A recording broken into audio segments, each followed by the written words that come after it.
Okay, everyone, we are back with Unit 14, and we're going to do the remainder of the list for this rather lengthy unit. Last time we went from the word a lot to the word insatiable. Okay, so I'm going to jump then to the next word on the list and pick up from there and run it all the way through to the end. Okay, to jeer. And you maybe have been in stadiums at athletic events where people were jeering in the audience. To jeer is to make sort of rude or mocking remarks at someone.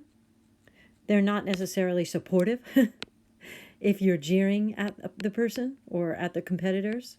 I guess certain stadiums are worse than others. I heard the Philly Stadium is pretty bad for that. So to jeer, some of the young men were jeering at him. They were making fun of him. They were being rude and obnoxious.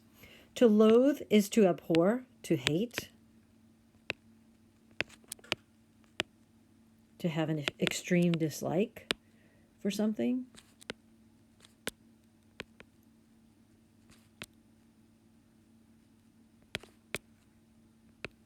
Or for someone.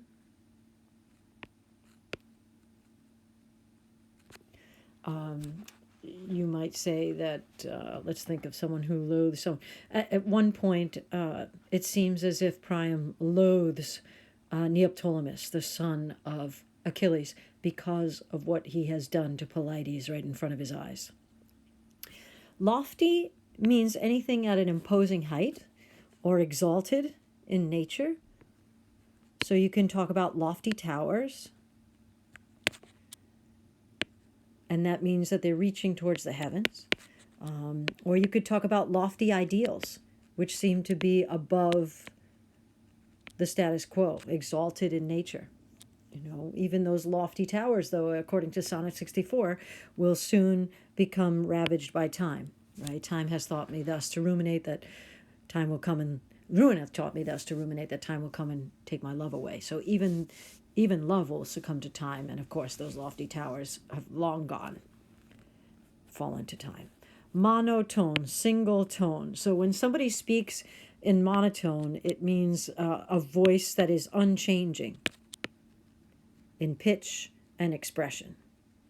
It's dull. Perhaps you've heard lectures where a professor or a teacher spoke in a monotone.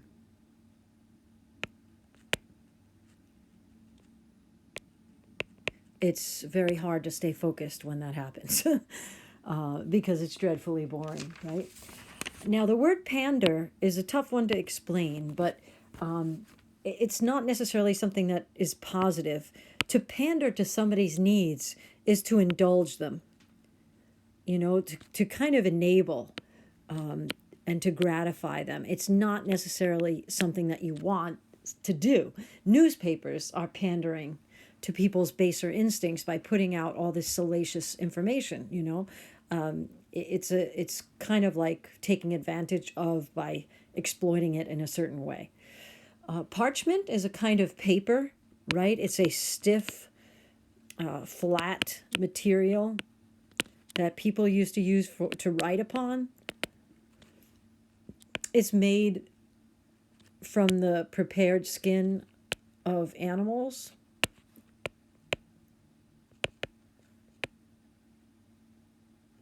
In the past, the writers would write with a quill upon parchment, and it's pretty stiff. You know, it's kind of heavy. It's not as thin as a sheaf of paper we have. Anything that is filled with pathos is filled with pity, or it evokes pity or sadness. So pathos is a quality that evokes those kinds of things.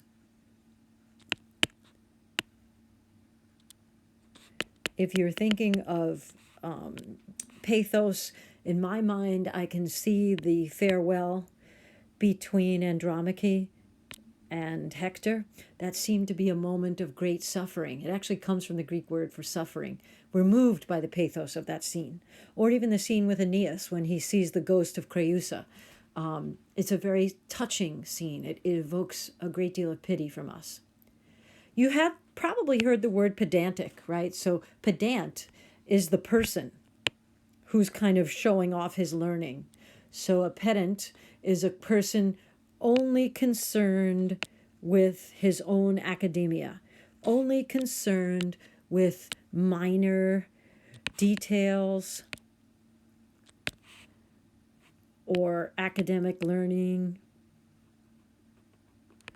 There are people you'll come across, I'm sure, in the college world who seem to be pedants. You know, they're kind of picky about tiny little details and they don't see the forest for the trees kind of thing. To prevaricate is to lie. You might say the witches were prevaricating, or at least that's what Macbeth will feel at the end of the play. It's to speak or to act in an evasive way.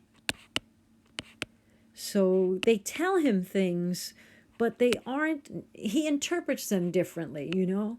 So they don't come right out and say exactly what's going to be.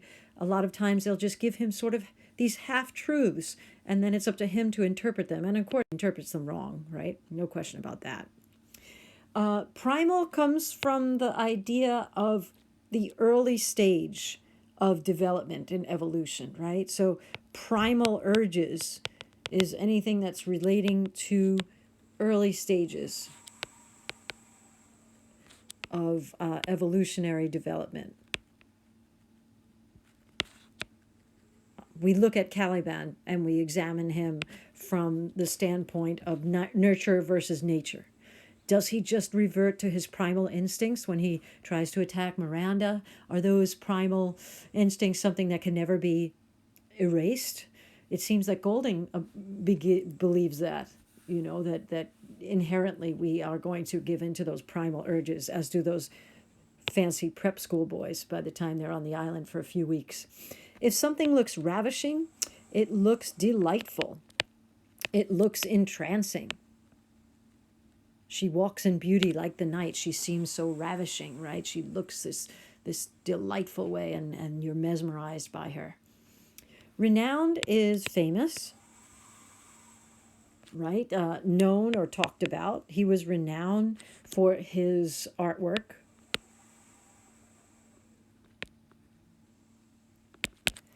We often say, you know, there's a restaurant that's renowned for its menu, a particular item on the menu, perhaps. Rhetoric, you've heard the expression rhetorical questions, right? So rhetoric is the art of effective speaking and writing.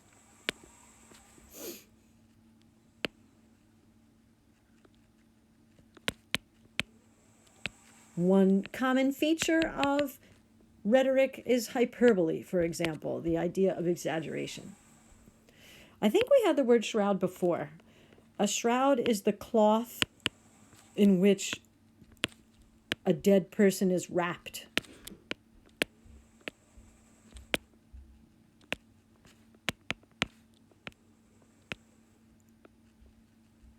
He was buried in a linen shroud, for example.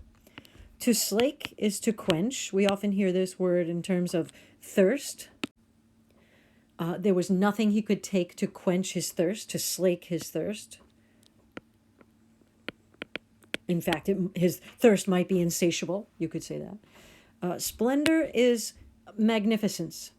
Anything that is magnificent in appearance, majestic in appearance, splendid. We get that word from splendor. The splendor of the Rocky Mountains stood out before him, you know, this amazing view. To be stupefied by something is to be astonished or to be shocked.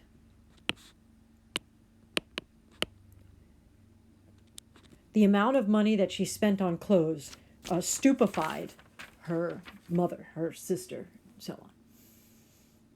To have tenacity is to have determination, right? People will use the word grit to show tenacity.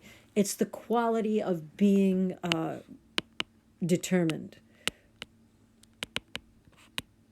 the quality of being driven and resilient, and all those other words that come up.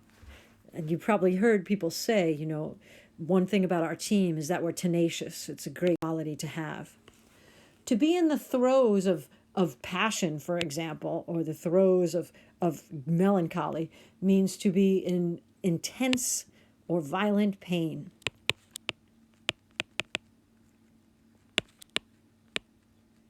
It's a terrible, terrible struggle. And it if you talk about the throes of passion, it fits in nicely because sometimes you're in the throes of passion when the love is unrequited. Unrequited means not returned or not rewarded. Think about Sonnet 3 by Petrarch. He's been ensnared, he's been ambushed, he's been shot with love's arrow, but she is impervious to it. Nothing's happened to her. She's not affected at all. To be at the vanguard is to be at the position in the front. So let's start it off by saying a position at the front. It could be at the front of fashion. It could be, at the front of an army, at the front of new ideas or developments. Remember, Achilles accuses Agamemnon of never being in the vanguard, always being in the back, and taking the greatest share of plunder for himself. Okay, so that takes care of the rest of Unit 14. Thanks for tuning in, and have a great day.